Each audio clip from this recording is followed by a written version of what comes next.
The Lord of the Rings had many human heroes, but only a select few were teased out by the movies. The epic novel was written by English high fantasy inventor J.R.R. Tolkien and published in 3 parts between 1954 and 1955, after Tolkien's 1937 children's book, The Hobbit. Peter Jackson's The Hobbit and The Lord of the Rings movies adapted these with aplomb, putting faces to some of Tolkien's most legendary names. Among these movies, some of fantasy's best human heroes can be found, although some of the legendarium's finest were left out. Tolkien's best-known works are The Hobbit and The Lord of the Rings, and indeed, they form a solid introduction to the realm of men and its Third Age heroes. But there were many types of men in The Lord of the Rings, and they ranged further than these 2 novels. Tolkien's wider collected works are known as the Legendarium, which creeps into the movies in a few places, but for the most part, the trilogy has its own unique best human heroes, often differing from the books. Played by John Noble, Denethor was practically a villain in the Lord of the Rings movies, despite being a hero in the books. Nonetheless, he had moments in the movies where his nobility shone through. In the books, Pippin Took was exceptionally insightful, leading him to see Denethor's long-suffering wisdom, which led to his rapidly forming loyalty to Denethor. This didn't come through in the movies, leading Pippin to look stupider. The Lord of the Rings movies' Denethor changes made Denethor the despicable, abusive father of Faramir, making Faramir's poor behavior seem more understandable and tragic. Denethor's abusive characterization was profound and unforgettable, but to book readers, glimpses of his grace may have flickered by. In the trilogy, Denethor was obviously suffering from some kind of depression, but in his final moments, his love for Faramir was tragically obvious, sending him over the edge of Minas Tirith in flames.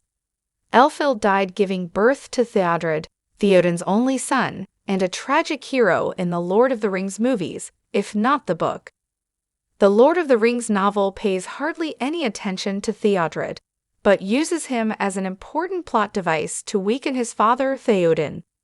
Theoden is truly one of Lord of the Rings' greatest heroes in the book, so Theodred's death, though only mentioned in passing, is pivotal to Theoden's decline and submission to Saruman.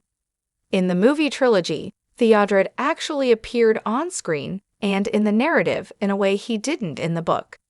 This was a helpful change, showing Theodred as the battle-born hero he really was. He was a chip-off, young, handsome, and brave. Theodred got the screen time he deserved by The Lord of the Rings, The Two Towers End. That's partly why it was so rewarding watching Theoden's comeback. Isildur was a fine king in many ways in The Lord of the Rings Second Age, but he paled in. However, before this unfortunate decline into disrepute, Isildur managed to fell Sauron himself, with some help from Gil-galad and Elendil, his father. This impressive feat was one of many, although the trilogy only showed this one. Played by the boy's brilliant Karl Urban, Éomer had a bigger role in the movies than many thought he would. In his Lord of the Rings trilogy, Peter Jackson often employed the tactic of rolling multiple characters into a single character. He did this to create greater focus on the characters he did choose to explore, giving them enough time on screen for audiences to truly connect to them. This applied to Éomer, who was a gallant Rohirrim leader of the greatest degree in the movies. Éomer was such a knight in the book as well, but the Éomer of the movies absorbed the role of Erkenbrand to a certain extent. Erkenbrand had a fairly major role in Volume 2 of Lodar, The Two Towers. Urban's Éomer took on the extra responsibility well, as much Theoden's son as Theodred himself had been. Éomer was stern and battle-hardened, giving the Fellowship a run for their money on the plains of Rohan with all the grit of a future king. Bernard Hill was magnificent as Theoden, but only offered a glimpse of the hero of the book. Like Erkenbrand was erased from the story completely by Jackson, much of Theoden's honor was removed to give more importance to Aragorn. Theoden was adored by Merry, a relationship virtually scrubbed from the trilogy. This relationship revealed both Merry and Theoden as wise beyond their years and rank. However, Hills Theoden was still a knight of epic proportions. Under Saruman's spell, he was a hoary old man, oppressed, subjugated, and diseased. Witnessing Theoden heal, courtesy of Gandalf's magic, was one of the most magical, inspiring, and uplifting moments in fantasy and in cinema in general. Theoden was shown to be a victim of Saruman's political campaign, and he soared to heroics from there on. Now for wrath, now for ruin, and the Red Dawn must be one of the best lines ever spoken. David Wenham's Faramir is different in The Lord of the Rings, and much more heroic in the book, but there is still much to be said for Wenham's portrayal. Wenham's sensitive portrayal somehow squeezed the most wisdom and tranquility possible from the screenplay by Peter Jackson, Fran Walsh, Philippa Boyens, and Stephen Sinclair. The trilogy's script massively downgraded Faramir from what was probably the book's second biggest human hero to a semi-villain or anti-hero, or at the very least, someone getting in Frodo's way. By the end of the trilogy, thankfully, Wenham's Faramir was redeemed. Not only did he finally stop mistreating Frodo and Gollum, but his impressive strength in the face of a tyrannical father became more and more apparent. Although Faramir's resistance to the One Ring never seemed too impressive in the movies, like it did in the books, Faramir was nothing but a hero as he rode to his death knowingly on a suicidal charge to defend Osgiliath on his father's orders. Boromir was a complex figure in the book and movies, and jointly, Peter Jackson and Sean Bean nailed this completely. Boromir was not just a foil for Aragorn's more pure heroism, but a bona fide hero in his own right. Boromir exhibited stellar character development from start to finish, making his final lines some of the best in the trilogy. He started suspicious of Aragorn, rightfully. He was making moves on his future kingship. As the Fellowship of the Ring went on, Boromir exhibited his strength, skill, and bravery.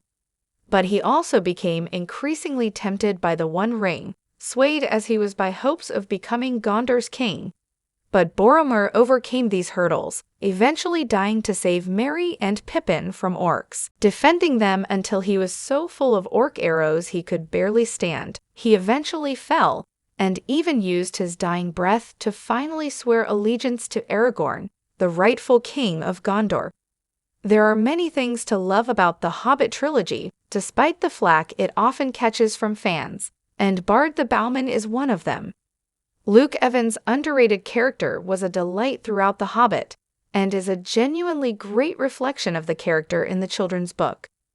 The children's book was far shorter and less involved than the trilogy, leading to ample invention on Jackson's part to make up a commercially motivated extended runtime. Bard was impacted by this as much as anything else in the trilogy, but he stayed on a faithful track. Evans' character was grim, determined, and hard done by, living the life of a man who had lost a lot but still had a lot to lose. Evans had to improvise, not having a huge 3-part novel to base his character on like most of the heroes of The Lord of the Rings. But he pulled off his key kill with pinpoint perfection. Not many characters in the Legendarium can claim to have killed a dragon.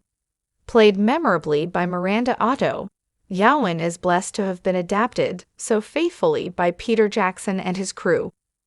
One of the rare examples of a character who practically springs off the page and onto the screen, she is one of the most compelling women in literature and cinema. At a time when women were confined to the home and a domestic existence, Tolkien wrote Yaowen as a woman dissatisfied. The 2000s were the perfect time to bring this to life, and true to her literary form, Yaowen disguised herself as a man to be able to fight in the Battle of the Pelennor Fields.